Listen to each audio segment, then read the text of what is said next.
World War I started 11 years after the Wright brothers flew at Kitty Hawk.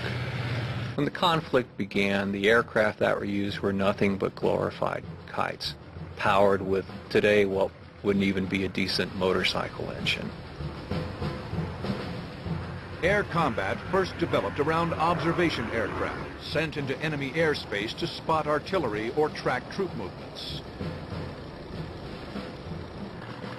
Smaller aircraft, called scouts in World War I, were designed to attack these reconnaissance planes. Essential to this mission was the use of forward-firing machine guns, first added to scout planes in 1915. For the first time, you can use the airplane as a platform. You point your airplane at your target and fire. And so it's far more accurate than trying to fire to the side or behind or that sort of thing. The enemy soon sent up their own scout planes to protect the reconnaissance aircraft.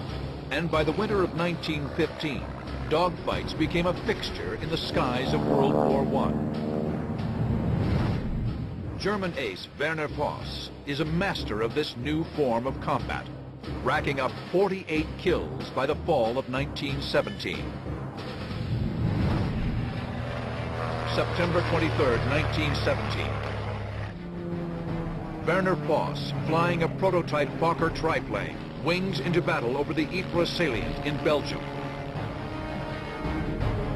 15 miles to the southwest, 6 British SE-5s patrol the skies over the front. Soon, they will meet Werner Voss in battle. He will pit his Fokker triplane against the very best of the British Royal Flying Corps in one of the most famous dogfights of World War I. The SE-5s are B Flight of 56 Squadron. They are led by Captain James Mekadena, Britain's ace of aces. B Flight descends through a thick overcast at 9,000 feet.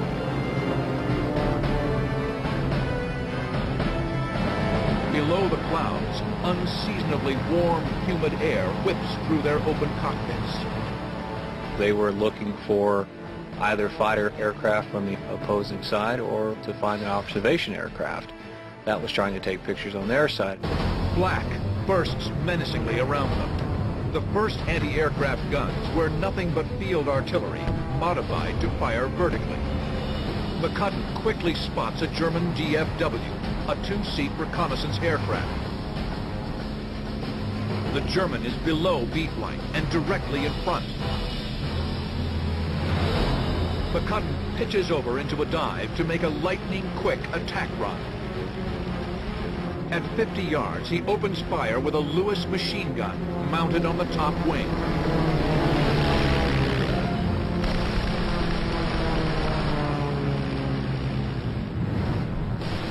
The DFW's engine is hit hard. It drops out of the sky.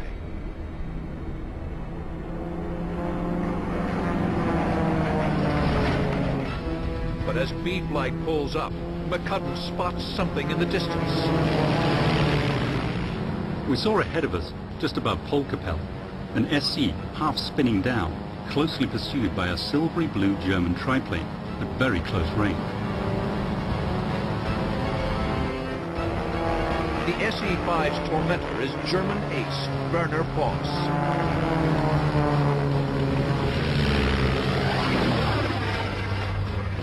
He fires a burst into the British plane. B Flight looks on. The wounded SE-5 trails thick black smoke as Voss engages a second SE-5. Effortlessly, the triplane pitches up, wings over, and drops onto the SE-5's tail.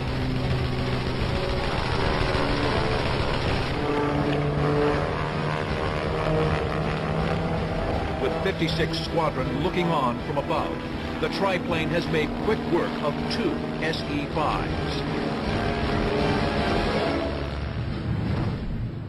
Voss's Fokker triplane is a prototype aircraft, though slower than most fighters on the front. Its 3 wings give it astonishing maneuverability. Mekadena and 56 Squadron's Scout Experimental 5A, or SE-5A, operational in May 1917, is easy to fly and an extremely stable gun platform. Both planes are heavily armed with 2 machine guns. The SE-5, with a top speed of 130 miles per hour, is faster than the Fokker, but the Fokker is more maneuverable. B Flight is now above and behind Foss, in perfect attack position. Mekadena and Rhys-Davids will lead the attack. Keith K. Muspratt and VP Cronin will follow. The remaining 2 members of B Flight stay up high as top cover. Mekadena signals the attack by rocking his wings.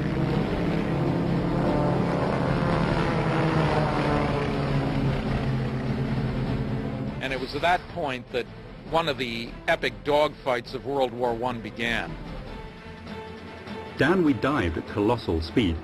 I went to the right, Rhys-Davids to the left, and we got behind the German triplane together. Confident of an easy kill, Mekadena and Rhys-Davids open up. But Foss is anything but an easy target. He's been trained in the Dictabolka, the first codified air combat tactics, laid down in 1916 by German ace Oswald Bohlke. Rule 5 states you should always turn into your enemy's attack and put him on the defensive. Foss will boot hard right rudder and spin his machine around 180 degrees. The bizarre maneuver takes advantage of the triplane's stunning agility. The German pilot saw us and turned in a most disconcertingly quick manner. Not a climbing nor Immelmann turn, but a sort of flat half-spin.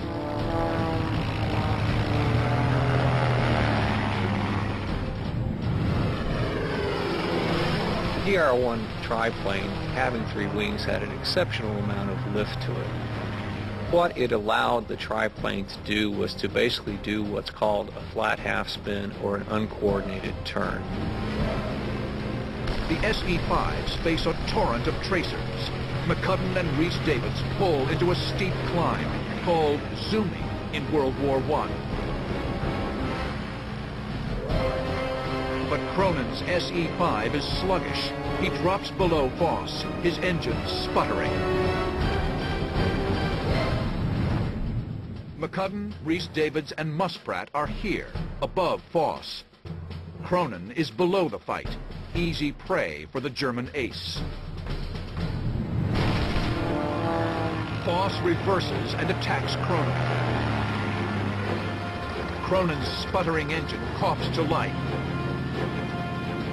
He now turns directly into Foss and opens fire at 300 feet. Foss breaks off his attack, but he's not running away, even if it's 4 against 1. Cronin takes on a role in the battle at this point, not unlike a matador. He is deciding to stay in the fight and to stay ahead of Voss and to act as a distraction. Cronin is thrown from side to side within the open cockpit.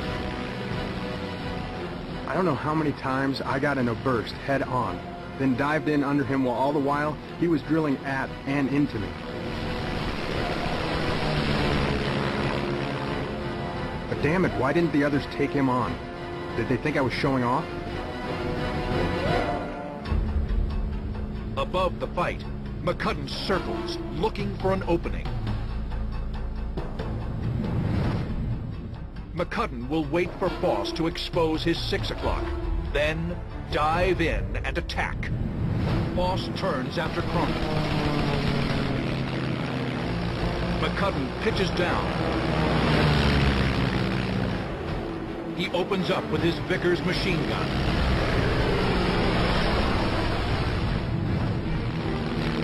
But in the blink of an eye, Foss reverses, returning fire with his twin Spandaus.